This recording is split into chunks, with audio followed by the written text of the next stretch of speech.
Hello! Today we are going to start our new unit, Unit 8, which is all about different triangle theorems. So, you guys have learned a lot about triangles in the past already. A lot of it probably will not seem too crazy. A lot of it's kind of intuitive actually that you will be learning. Today we are going to focus on something called the Triangle Sum Theorem, and then also something called exterior angles. So what our objectives are, we are going to use the Triangle Sum Theorem to find missing angle measures in a triangle, and then use the exterior angle theorem to find missing angles in a triangle as well. So, what do the angles of a triangle sum to? You guys probably already know this. We know that the three angles in a triangle add to 180 degrees. So I can take angle A plus the measure of angle B plus the measure of angle C, and the three should add up to 180. That is what we call the triangle sum theorem. So again, pretty simple and straightforward. You guys probably already knew it. We use this that way if I maybe know two of my angles, I can find that missing third angle. So let's find the measure in this triangle right here of angle C. I know that's kind of really small to see what this says. This angle is 65 degrees and this one is 80 degrees. So according to the triangle sum theorem, this angle plus this angle plus this angle should add up to be 180. So if I have 80 degrees plus 65 degrees plus angle C should add up to be 180. So solving, all we have to do is subtract those two numbers over from 180 to figure out what is left for angle C. So if you minus 80 from both sides, I'll just show the steps for the sake of this one. We get left with 100, but then I also need to minus the 65 degrees from each side, and 100 minus 65 is 35. So 35 degrees is equal to angle C. Okay, so that one is obviously a pretty straightforward one. I don't know what is going on here. Ignore those circles, that's really weird. I don't know why those are printed that way. We're just gonna look at this triangle picture. They want us to find the angles 1, 2, and 3 in this diagram. So this is going to actually include some of the theorems that we learned last unit. If you guys remember last unit when we had two lines intersecting, the angles across from each other are what we call vertical angles, and vertical angles are congruent. So we'll be using some of that information to kind of help us. So again, it's kind of hard to see probably. This angle right here is 55.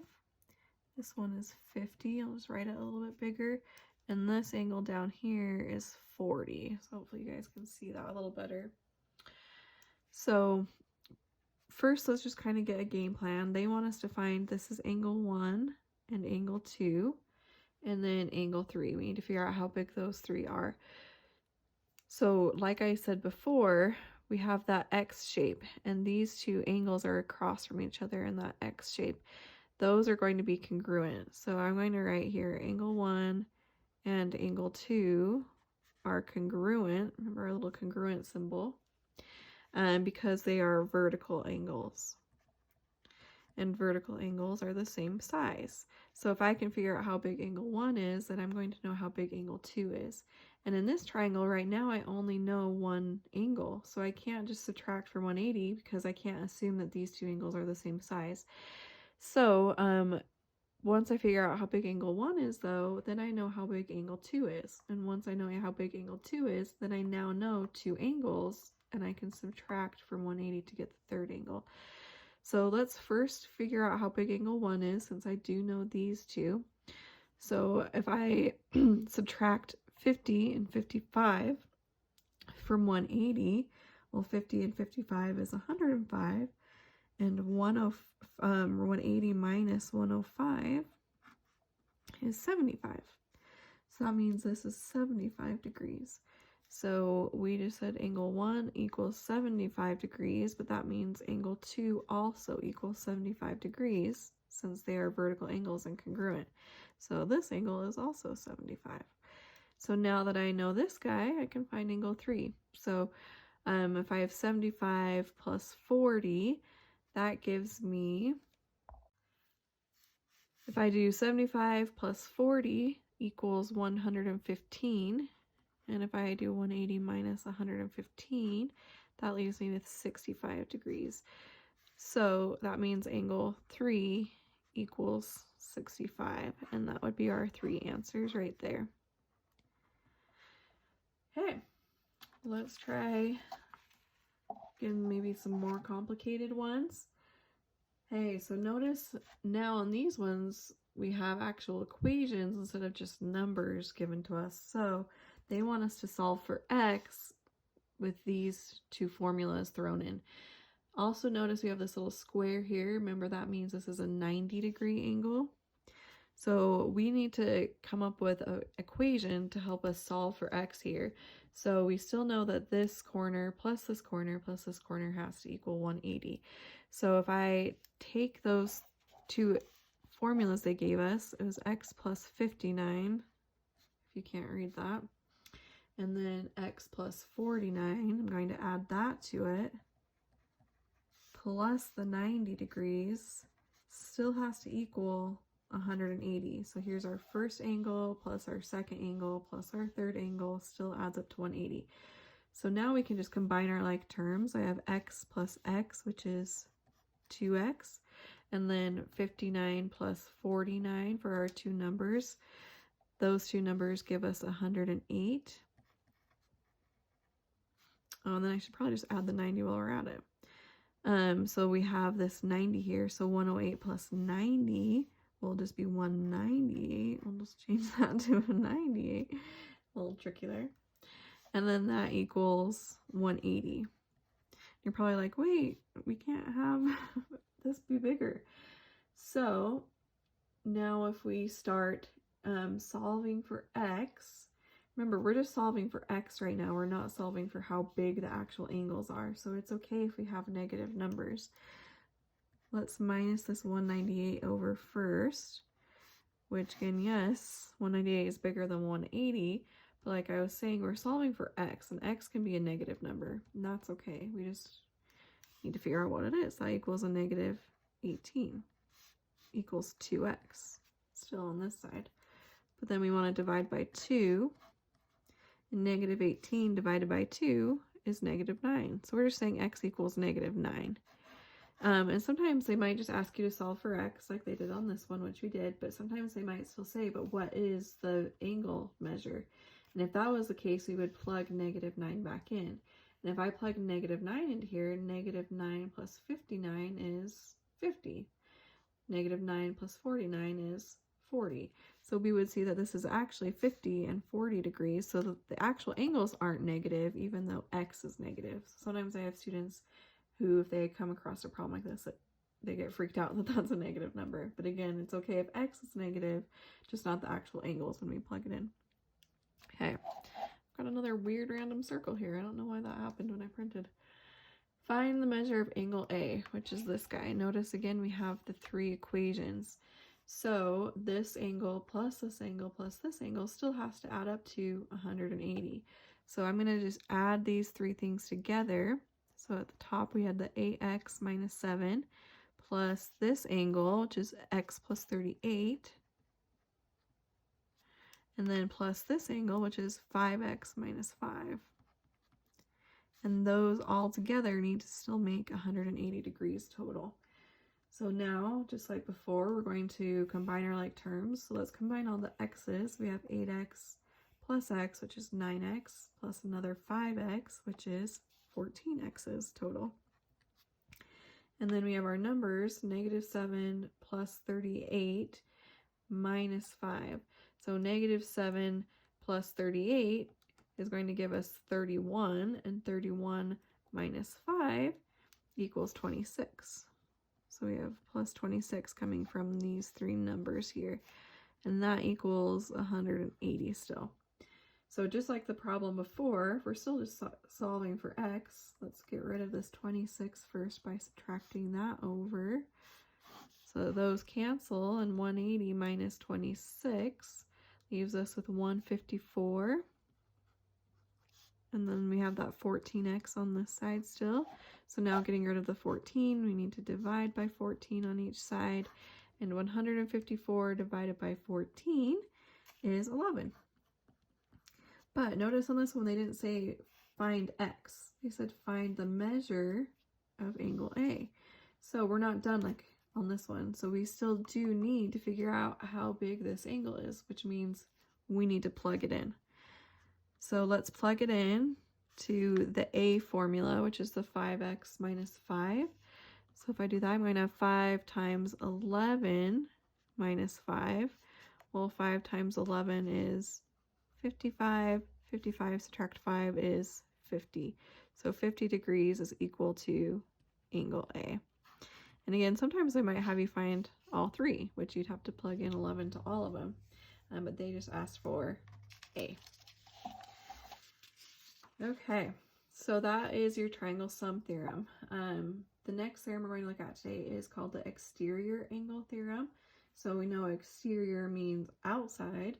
So we're going to be looking at these angles. If I extend the side of my triangle, we have a little angle that's formed here from the edge of the triangle to this drawn out line.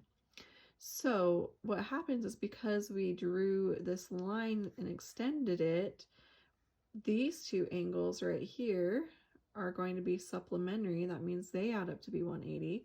But then also to the measure of an exterior angle of a triangle, this guy, is equal to the sum of the two remote interior angles, where remote, kind of think of that as meaning far away. It's going to be the two angles not touching it. So if I add these two guys together, it's going to be the same size as this angle. Kind of weird, right? So let's practice some problems with that. On this one, it says find the measure of angle B. I don't know what is going on with all these weird circles that printed. Let me figure out this. Okay, so let's kind of print it over it. This is 42 degrees. That got printed over it. And then there's nothing there. I don't know why that circle's there. So they want us to find the measure of angle B, which is this top guy right here. So because these two right here, these would be considered the remote angles, since this is our exterior guy. So we know that the two remote angles have to equal the exterior angle. So I'm going to say that the angle B plus this 42 degrees has to equal my exterior, 112. And then from there, it's a really simple formula to solve. We just need to minus the 42 over, and 112 minus 42 is equal to 70. So angle B is equal to 70 degrees. So again, the two far side angles equal your exterior. And this one printed so weird. I don't know why it's doing that. So this is 2x minus 2. Hopefully you guys can see that one. This one is x plus 7, and then this is 131 degrees. I'll just write that bigger. So again, this is 131, our exterior angle. And then, so this would be the angle touching it. So that means these two angles are your remote angles. So again, the two remote angles, this plus this, equals the size of that exterior angle. So they told us they want us to find the measure of CAB, so be careful there. They don't want to know how big this angle is. So we are actually looking for how big angle A is. If I go from C to A to B, that means it's this corner angle right here. We're still going to set it up kind of the same way though. This angle plus this angle has to equal the 131. Once I figure out how big x is from setting up that equation, we can then plug it back into the A formula to figure out how big CAB is. So let's still set it up. The 2x minus 2 for this angle plus x plus 7 for the other remote angle has to equal the exterior angle, 131. And then let's combine our like terms. I have 2x plus x is 3x, and negative 2 plus 7 is negative 5, or sorry, positive 5, and that equals 131. And then solving for x, let's minus this 5 over. So those cancel, and we get 3x is equal to 126. And then if I divide that 3, 126 divided by 3 is equal to 42. But again, I didn't just say find x. It said find the measure of CAB. So CAB means this angle right here. So we need to plug it in to this formula right here, 2x minus 2. So if I plug in 42, I get 2 times x, which is 42, minus 2. Well, 42 times 2 is 84, and 84 subtract 2 is 82 degrees. So 82 degrees is the angle CAB, or angle A. There's another way you could call it. Okay, so just another example, then we'll be done. I'll move my paper. Okay, so this time they want us to find the measure of RPQ. So if this is R, then this is P, then this is Q. So on this one, here's our exterior angle. Notice they gave a formula this time for the exterior angle. These are your two remote angles. So we're still going to set it up the same way. This plus this has to equal our exterior. So if I set 5x plus 20 and then plus the 50 degrees of the other angle has to equal my exterior formula, 11x minus 2. So we're still just going to kind of set it up the same way, even though this was an equation instead of a number this time. That's okay. We're still solving for x. So let's combine our numbers over here. I only have the one group of x's, so 5x, and then 20 plus 50 is 70 equals 11x minus 2. So now we have x's on both sides and numbers on both sides, so let's get the x's all to one side. I'm going to minus the 5x over to this side so that I have 70 is equal to 11 minus 5x, which is 6x, and then we have the minus 2 still. But let's add the 2 to be over here with the other number so that we get 72 equals 6x. Last thing to do to get x alone is just divide by 6, and 72 divided by 6 gives us 12. But again, we're not just done. Sometimes I get people who are like, oh, my answer's 12, I'm done. They want us to figure out how big RPQ is. Well, notice that we have RPQ. They want us to find this angle. We don't even have a formula to plug in for this angle. So you have two different options to solve this. We know that our triangle has to add up to be 180 degrees, right? So I could plug in the 12 into this angle, and then I have the 50, and that leaves me left over with this guy. Or we also know that these two angles make a straight line. So this exterior angle plus angle P right here, they add up to be 180 as well. So you could plug 12 into this formula and then subtract that number from 180, and whatever you have left is this guy. Either way, you're going to get the same answer, so you can pick whichever way you like. Sometimes there might be less work doing it one way over the other, but it really doesn't matter. So I'm going to do it this way, though, knowing that these two are supplementary, which means they add up to be 180. So I have 11 times 12 minus 2 if I plug that in here. Well, 11 times 12 is 132, and then 132 minus 2 equals 130. So we just figured this is 130 degrees, right? So this plus this has to equal 180. So if I have 130 plus our angle P is equal to 180 degrees, you can probably just kind of do this in your head. If I just minus the 130 over, how much is left? 180 minus 130 is 50. So we just found that this guy is 50 degrees. So, and again, you could have plugged it into here and subtracted both of these from 180 as well, and you would end up with the same answer. So either way works. But just always make sure that you are looking at the directions to see what are they actually having you solve for. I call this angle P, but RPQ, it's the same thing.